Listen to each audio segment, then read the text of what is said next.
Jesus,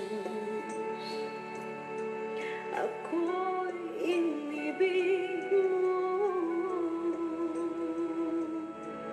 at iyong kinubos. Ang tanging alay ko sa'yo, aking Ama, ay buong buhay ko, puso't kaluluwa. Hindi makayanan, maipagkaloob, mamahaling hiyas, ni gintong nilukob. Ang tanging dalangin, O Diyos, ay tanggapin. Ang tanging alay ko, nawa ay gamitin. Ito lamang, Ama, wala nang iba pa akong hinihiling. Di ko akalain na ako ay bigyan pansin. Ang taong tulad ko di dapat mahalin. Ang tanging alay ko sa'yo, aking Ama, ay buong buhay ko, puso't kaluluwa. Hindi makayanang maipagkaloob, mamahaling hiyas, ni gintong nilukob. Ang tanging dalangin, O Diyos, ay tanggapin. Ang tanging alay ko, nawa ay gamitin. Ito lamang, Ama, wala nang iba pa akong hinihiling. Aking hinihintay Hallelujah. Praise ang God. iyong pagbabalik. Glory to Jesus. Glory to Jesus. Glory to Jesus. Ang makapiling ka, kagalak ang lubos. Ang tanging alay ko sa'yo, aking Ama, ay buong buhay ko, puso't kaluluwa. Hindi makayanan, maipagkaloob, mamahaling hiyas, ni gintong nilukob. Ang tanging dalangin, Magandang umaga po sa inyo lahat. Today is Tuesday. Praise God. Saan man tayo naroon, tayo man ay nasa ating tahanan, nasa opisina o saan man lugar, sumaati ng pagpapala, kapayapaan at pag-ibig ng Diyos na buhay. Magandang umaga po. Ito po si Pastor Jimmy, Evangelista, mula po sa siyudad ng San Pablo City, Laguna, ang nagpahatid ng mabuting balita at patuloy tayong nagsasama-sama upang manalangin at magbulay. Praise God! So napakabuti ng ating Panginoon. So kamusta na po ang bawat isa? Ang tanging dalangin natin ay ang patuloy na grasya, pagpapala ng ating Panginoon ay sumatin. Meron nga pala po akong i-request. Patuloy natin pag-pray ang anak po ni Pastor Alfredo Udani na ngayon ay nasa Tugigaraw. Ako'y naniniwala na ang Diyos ay patuloy niya siyang pinagaling. Nag-undergo po siya na operation. May namuong dugo po dun sa ulo. Samahan niyo po ako mag-pray. No, humihingi ng panalangin ng pamilya at sa lahat ng pamilya sa Life in Christ, maging sa mga kaibigan natin. Isama natin sa prayer ang pamilya po ni Pastor Alfredo Udani. Yung kanyang panganay na anak ay nasa ICU ngayon. Na-operahan na po kahapon at ngayon ay naandun sa ICU. Samahan niyo po ako manalangin sa oras na ito. Ama naming banal, maraming salamat sapagkat may Diyos kaming tinatawagan. Salamat Panginoon at sa amin pong pananalangin, the prayer of agreement. Lord God, we will come to your throne of grace. Ama, sa pangalan po ng Panginoong Hesus, aming nilalapit si Glide, ang panganay na anak ni Pastor Alfredo Udani and Pastor Arone. Dalangin ko, Panginoon, siya po ngayon ay naoperahan sa kanyang ulo, sa kanyang utak, dahil may kailangan tanggalin na dugo na namuo. Ama namin banal, ikaw lamang ang may likha ng langit at lupa. Ikaw lamang ang nakagagalaw at patuloy na nagbibigay ng buhay. Ang dalangin namin, Panginoon, habang kami dumudulog sa iyo, idantayin mo ang iyong mapagpalang kamay, Panginoon, sa kwartong kanya kinalalagyan. O Diyos, sa katawan panlupa ni Glide, in the name of Jesus. Lord, right now we declare the immediate recovery in the name of Jesus. And Father God, ikaw po ang magsusupply ng lahat ng kanilang pangailangan, especially, Lord God, monetary, sa ospital, sa doktor. Ama, maraming salamat sapagkat ikaw ang Diyos ng himala, ikaw ang Diyos ng pagpapala, ikaw ang Diyos ng buhay. Itinataas ko, O Diyos, ang pamilyang ito at si Glide. We declare it, Lord God, in the name of Jesus. Hallelujah. Mula sa lugar na kanya kinalalagyan, Panginoon, stretch your mighty hand, O Lord, and we declare, O God, immediate recovery, healing upon healing, Lord, in the name of Jesus. At Panginoon, tinatas din namin sa iyo, Panginoon, ang sino man nakikinig at na meron pong idinadalangin sa iyo. Ama, sa pangalan ni Jesus, you are the God who always answer our prayer. You are covenant-keeping God, prayer-answering God. Continue, Lord, to bless everyone. Ingatan mo, Panginoon, at patuloy na sagutin ang bawat pangailangan. Salamat, Panginoon, sa pagtila ng ulan. At dahil kailan Diyos, tinataas namin sa iyo ang bansang Macau at Hong Kong na ngayon ay mayroon pong mananalasang bagyo. Lord God, sa pangalan ng Panginoon, kung paano mo iningatan ng bansang Pilipinas sa bagyong dumaan, na ito ang tinatahak ngayon ay ang Hong Kong at ang Macau. Sa pangalan ng Panginoong Hesus, aming idinideklara, you control the weather, the typhoon in the name of Jesus, at lahat ng mga Pilipino, mga kapatiran, mga kaibigan namin taga Hong Kong at Macau, alagaan mo, Panginoon, at patuloy na kanlungan ng iyong presensya. Salamat dakilang Diyos at patuloy namin dinideklara, Lord God, that everything is under your control. Salamat, Panginoon, at tinataas din namin sa Panginoon ang nalalapit po naming LJM Convention. Bagamat face-to-face, Panginoon, Ama, sa pangalan ni Jesus, hawakan mo, Panginoon, ang lugar na yon.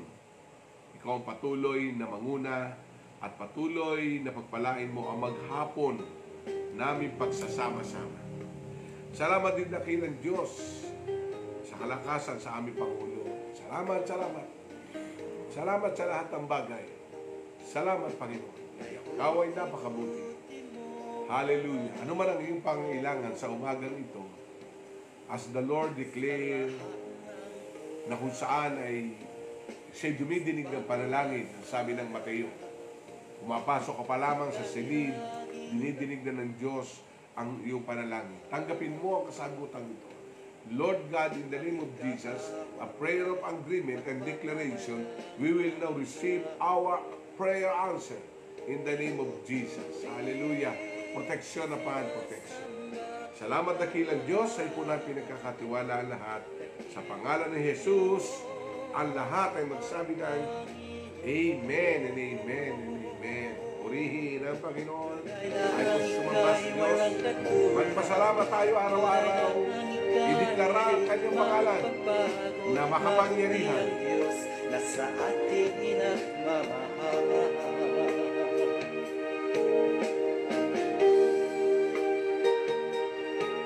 Hallelujah. Kay buti-buti mo, Panginoon. Amen. Napakabuti ng Diyos. Let us declare it. Kay buti-buti mo, Panginoon, Sa lahat ng oras, sa bawat araw. kahit laging tapat kong magmahal, ang iyong kaawa ay magpawalang hanggan. Amen. Amen. Purihin ang ating Diyos na buhay. Magandang umaga po muli sa inyo lahat. And today, we will go to our meditation. Maikli lang po ito na napakahalaga na kung saan ay maunawaan natin. No, maraming katuruan, maraming mga kapahayagan ng Panginoon. No, patungkol sa kagalingan, patungkol sa pangailangan natin. Lahat ay dinidinig ng Diyos. Ngayon naman, ang ating pagbubulayan ay patungkol naman sa katawan ni Kristo. No? Ang ibig sabihin, upang makagalaw ito, ay ating malalaman gaano kakahalaga sa katawan ng Panginoon. Hindi naman pwedeng humuwalay ang kamay na kusang gumawa. Amen? Hindi naman pwedeng bumukod ang mata. Hindi naman pwedeng humiwalay ang paa. Pinapahalagahan ng Panginoon sa ating pag-aaral na mahalaga ka sa harap ng Panginoon. Amen? Sabihin nga natin, mahalaga ako sa harap ng Diyos na buhay. Amen? Dito sa mga talatang ito, sa unang Korinto, Kapitulo 12, talatang 4 hanggang 12, ay pinamagatang kung we are different, but we are one. Bahagi ito ng sulat ni Apostol Pablo sa mga taga-Korinto, sapagkat ang mga taga-Korinto ay contextually, sapagkat ang mga taga-Korinto ay punong-puno ng galing, punong-puno ng kaloob, punong-puno ng tinatawag na mga giftings. Kaya nila maglingkod, kaya nila na gumawa ayon sa pinapagawa ng ating Panginoon. Pero may napansin si Apostol Pablo na para bang gumagawa sila, maganda naman, pero ang kulang sa kanila ay ang pag-acknowledge sa bawat bahagi ng ginagawa nila. Kaya ngayong umaga, sa maikling meditation ito na ating pag-uusapan, ay patuloy nating makikita ano ba talaga ang sinasabi ng Biblia patungkol sa iisang katawan at maraming bahagi at iisang katawan. Kasi ngayon ay talagang makikita natin, maging sa gobyerno, alam niyo, sa gobyerno, nakakalungkot man at titingnan natin para bang hindi lahat ay nakikiisa sa panuntunan ng ating presidente. Kaya ang ating presidente minsan ay umiiyak na lamang, no? At maraming gusto siyang gawin, pero kailangan isama niya ang galing ng iba. At yun namang marunong, kailangan mag-contribute sa gagawin ng presidente sa Pilipinas upang masolbahan ang anumang nangyayari ngayon. Amen? Kaya makita natin, naalala ko po, nung unang buwan, ikalawang buwan ng ating po pandemic, ang mga nagbibigay po ng mga relief ay hindi lang gobyerno, kundi mga private institution, companies, nagbibigay, kaya nakakasalba ang Pilipinas sa lahat ng gastusin at sa lahat na kailangan gawin sa mga constituent nito sa mamayamayang Pilipino. Kaya for more than 6 months ay talagang marami po mga private agency, mga groups, ay talagang nagtutulong-tulong. Ganyang kahalaga ang tinatawag na iisang pagkilos, sapagkat iisa naman ang katawan. Dito sa mga talatang ito, babasahin ko po, different, we are different but one. Ang sabi ng unang Korinto, Kapitulo 12, talatang 4, iba-iba ang mga espiritual na kaloob, ngunit iisa lamang ang espiritong nagkakaloob ng mga ito. Iba-iba ang paraan ng paglilingkod, ngunit iisa lamang ang Panginoong pinaglilingkuran. Mapapasin niyo dito, iba-iba. Sabi nga natin, iba-iba. Kaya hindi natin pwede ikumpara ang ating sarili sa iba. Dahil iba-iba nga ang sabi ng Bible. Yung galing ni Juan, yung anointing ni Juan, ay huwag mo nga hanapin sa anointing ni Pedro. Huwag mo nga hanapin yung kayang gawin ni Pedro, sapagkat iba-iba nga. Amen? Kaya maging ang ministry, no, napapansin ko, talagang may mga nagmi-minister sa mga higher level. May nagmi-minister sa middle level. May ginagamit ang Diyos sa tinatawag na grassroots. Pero hindi mo pwede ikumpara yung gumagawa ng grassroots doon sa higher level. Dahil iba-iba nga. Nakuha niyo po ba ako? May iba-iba. May nagre-reach out, no? Sa Palestine area nga, may 3 major place. Galilea, Judea, at Samaria. 3 lugar ito, pero nasasakop ng isang lugar, ito ay Palestine area. Kaya dito makikita natin, kung ating ika-categorize ang lugar na yon, alam naman natin, no? Yung isang lugar doon ay villages, yung isang lugar doon ay common people, at ang isang lugar doon ay masasabi natin nasa tabing dagat. Ang ibig sabihin ay iba-iba sila ng estado. Pero, mga kapatid, at patuloy na pinapangaralan ng salita ng Diyos sa iba-iba na kaparaanan, pero isa ang Diyos na nagbibigay ng kaloob. Kaya dito, habang babasahin natin, iba-iba ang paraan ng paglilingkod, ngunit iisa lamang ang Panginoon pinaglilingkuran. Iba-iba. Kaya hindi pwede natin ikumpara, mahihirapan tayo na ikumpara ang ating sarili sa iba o hanapin ang galing at ikumpara mo sa sarili mo. Kaya dito, sabi ng Bible, iba-iba. Kaya sabihin nga natin, iba-iba. Ang mga gawaing iniatas, ngunit iisa lamang ang Diyos na kumikilos sa mga taong gumagawa ng mga iyon. Verse 7, para sa ikabubuti ng lahat, ang bawat isa'y binigyan ng kaloob na nagpapakitang nasa Kanya ang Espiritu. Binibigyan tayo ng iba-ibang kaloob na nagpapakita na nasa Kanya ang Espiritu.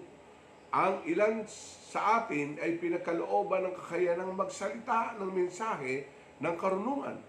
Ang iba naman ay pinagkalooban ng katalinuhan, subalit iisa ang Espiritong nagkakaloob nito. Ang Espiritu rin iyon ang nagkakaloob sa iba na ng pananampalataya sa Diyos. Ang iba ay ang kapangyarihang magpagaling sa mga may sakit. So makita natin yung iba-iba differences, no? Kaya iba-iba, sabihin nga natin iba-iba. Ito ngayon, may pinagkalooban ng kapangyarihang gumawa ng mga himala. No? May pinagkalooban din ng kakayahang magpahayag ng mensaheng tulad mula sa Diyos. At may pinagkalooban naman ng kakayahang malaman kung ano ang kaloob na mula sa Espiritu at kung alin ang hindi. May pinagkalooban ng kakayahang magsalita ng iba't ibang wika, at sa iba naman ay ang pagkapaliwanag ng mga iyon. Ngunit, sa verse 11, ngunit isang Espiritu lamang ang gumagawa ng mga bagay na ito, namamahagi sa iba't ibang kaloob, sa bawat isa ayon sa kanyang ipinasya. Kaya ang Diyos ang nagpapasya ng ibibigay. Ang sabi ng verse 12, si Kristo'y tulad ng isang katawan na may maraming bahagi, kahit na binubuo na iba't ibang bahagi, ito ay nananatiling iisang katawan. So we will meditate today, we are different, but we are one. Saan tayo nagkakaiba-iba? Amen? Dito may ilang pong mga bagay akong nakita. Iba-iba, meron tayong pagkakaiba-iba, pero iisa, tandaan natin, iisa ang Espiritu nagbibigay nito, iisa ang Diyos na nagkakaloob, pero iba-iba. Kasi makita natin, ito, malapit ako sa kitchen namin. Sa kutsara pa lang, mayroong malaking kutsara, may maliit, no? May kutsarang ginagamit sa dessert, no? May sa leche plan, may ginagamit sa kutsarang pansubo, may ginagamit sa kutsarang malakihan sa pagkukunin mo yung ulam. O isipin mo nga, kung ikukuha mo ng ulam ay yung ginagamit mo sa gulaman, abay, magtatagal ka. Ang ibig sabihin, may iba-ibang sukat ang tinatawag na kutsara. Pero iisang kitchen at iisa po ang pinaggagamitan ito. Kaya mga kapatid, sa ating meditation, no, ay wag natin ikumpara. O wag nating ipilit naman na tayo'y maging kutsarita, ay tayo ay kutsara. Huwag nating ipipilit yun sapagkat iba-iba nga. Kasi ito po minsan ang nagiging problema. Pinipilit natin gawin ang mga bagay na hindi natin kaya, na hindi naman talaga ibinigay ng Panginoon. Kaya dito, makikita natin kung ano yung binigay sa iyo ng Diyos, i-treasure mo, pagyamanin mo, sapagkat iisa naman ang Diyos na pinaglilingkuran natin at iisa ang Diyos na nagbigay nito. Kaya kung tayo nasa higher level, middle level, o grassroots, praise God, ang mahalaga, bahagi ka ng isang katawan. At bahagi ka nito, huwag kang hihiwalay. Kasi pag ikay bubukod doon sa tinatawag na katawan, ay napakahirap. Mahalaga ka sa harapan ng Panginoon. Amen? Mahalaga. Ang kailangan lang ay i-acknowledge mo, pasalamatan mo, i-honor mo ang Diyos sapagkat bahagi ako. Amen? Naalala ko po nung meron po Crusader team, no, 20 years ago, no? Member ako ng Crusader team, no? Umiikot po kami sa iba't ibang probinsya, regional, no? Kasi meron po kaming group na tumutulong sa iba't ibang churches, no? Ako po yung senior pastor din. Ang mga kasama ko senior pastor. Pero nakakatuwa ito, ha? Ito nakakatuwa. Ang bawat bayan ay nagkakaroon ng contribution na magdadala kami ng gatong halaga. Pagsasama-samahin namin yon at pupunta kami sa isang probinsya. At ito maganda.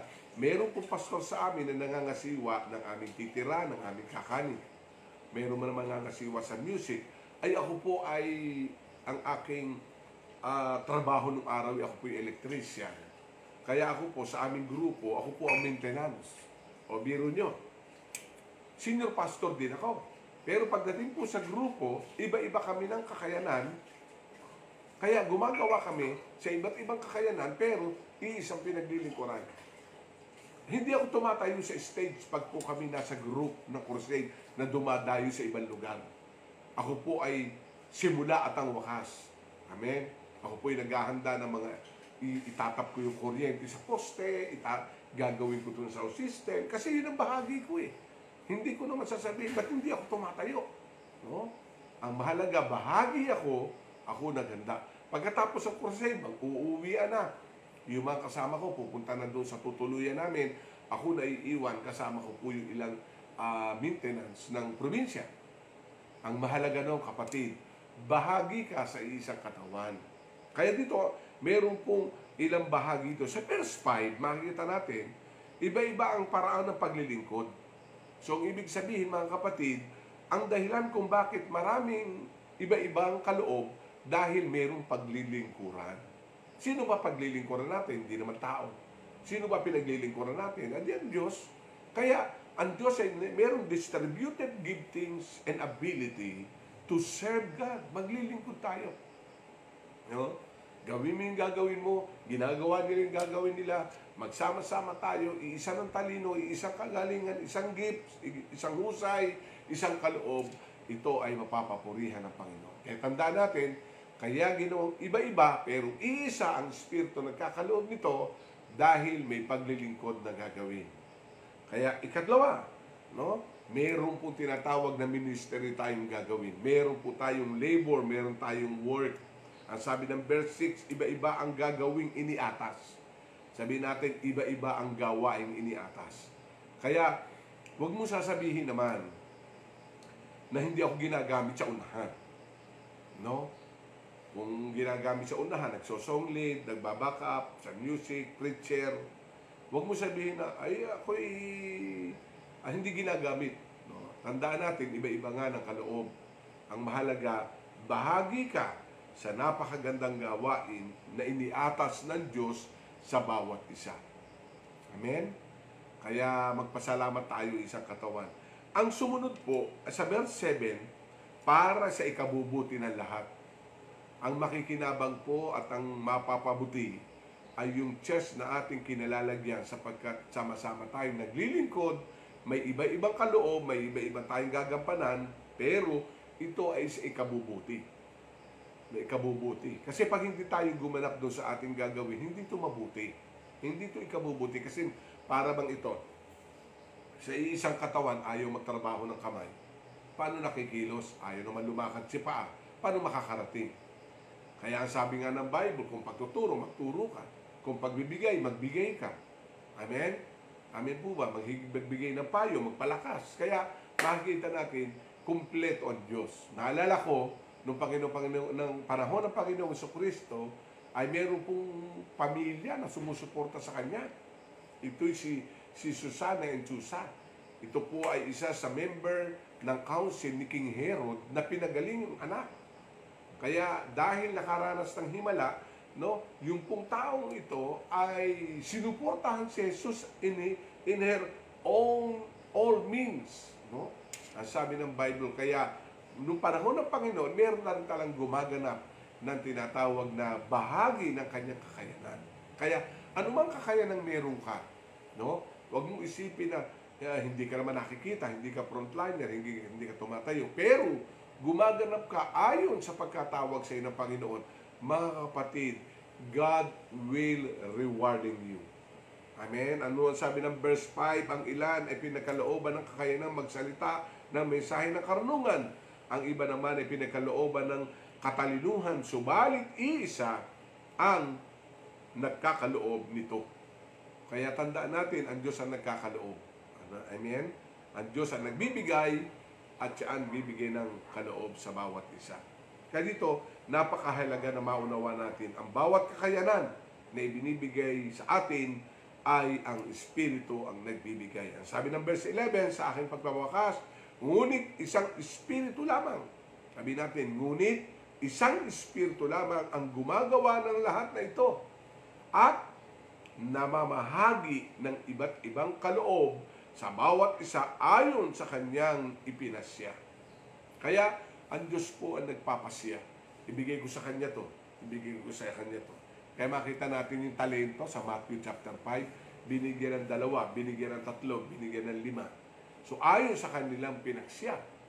Amen. Kaya kung anong binigay sa atin, anong ministeryo binigay sa atin, anong kaloob meron ka, anong galing, anong anointing, anong kakayanan ang binigay sa iyo, gawin natin. At huwag natin kukumpara ang ating sarili sa iba. Mahalaga ka, kapatid. Anumang bahagi mo, ang mahalaga. Ayon sa verse 12, si Kristo'y tulad ng isang katawan na may maraming bahagi. Kahit na binubuo ng iba't ibang bahagi, iisa lang, ito ay mananatiling iisang katawan. Iisa lang ang katawan. Iisa ulo, ito ay ating Panginoon. Kaya tayo'y bahagi ng iisang katawan. Kaya sa ating buhay, mga kapatid, napakahalaga na maawa natin. Bagamat iba-iba ang ating kaloob, iba-iba ang ating paglilingkod, mayroong Diyos na nagbibigay sa bawat isa. Amen? Kaya tayo po ay bahagi ng isang katawan at patuloy tayong manalangin na ang katawan ay patuloy na magawa ang nais ipagawa ng Diyos. Ikaw ba'y mata? Ikaw ba'y ilong? Ikaw ba'y bibig? Ikaw ba'y tenga? Ikaw ba'y kamay? O paa? Bahagi ka ng isang katawan at ang Diyos ang nagbigay nito sa iyo ayon sa kanyang pasya. Kaya tayo nagpapasalamat. 6 na buwan, patuloy na ang ministeryo ay ginagamit ng Panginoon dahil nariyan ka, gumagawa ka ayon sa iyong kakayanan at ang Diyos ang nagbibigay. Hanapakan natin ang Panginoon at tayo po'y manalangin. Ama namin banal, maraming salamat dakilang Diyos sapagkat ang iyong katawan ay nananatiling buo. Sa bawat iglesia, hindi man ito sa Life in Christ, sa iba't ibang ministeryo, ang kahalagahan, Panginoon, ng iisang katawan at iba't ibang kaloob na gumagawa ayon sa pinagkatiwala mo. Pagpalain mo, Panginoon, ang bawat iglesia, bawat churches, na ang pastor ay sinusuportahan ng bawat bahagi nito at sa pag-usod at pagganap ng mga ipapagawa mo, nananatili itong iisang katawan. Pagpalain mo ang gumaganap bilang mata, bilang ilong, bilang bibig, bilang kamay, bilang paa, o anumang bahagi nito. Maraming salamat, O Diyos, sapagkat nananatiling buo ang iyong katawan na ikaw mismo ang nagbibigay ng bawat kaloob. Pagpalain mo ang bawat isa. Ito po aming dalangin sa pangalan ng Panginoong Hesus. Amen. Amen. Magandang umaga po. Amen? Mahalaga ka sa harap ng Panginoon. Manatili ka sa katawan. Dahil may gagampanan ka, bagamat iba-iba ng kaloob, isa ang Espiritong nagbibigay. Salamat po. Ito po si Pastor Jimmy na nagsasabi, life is amazing, winning is our calling. God bless you. Amen. I love you. Life in Christ. Hallelujah. I love you. Praise God. Tunay na ang ika'y walang katulad. Tunay na ang ika'y di magpapago. Mabuti ang Diyos na sa atin at pinupuri, sinasamba kita. Dakilang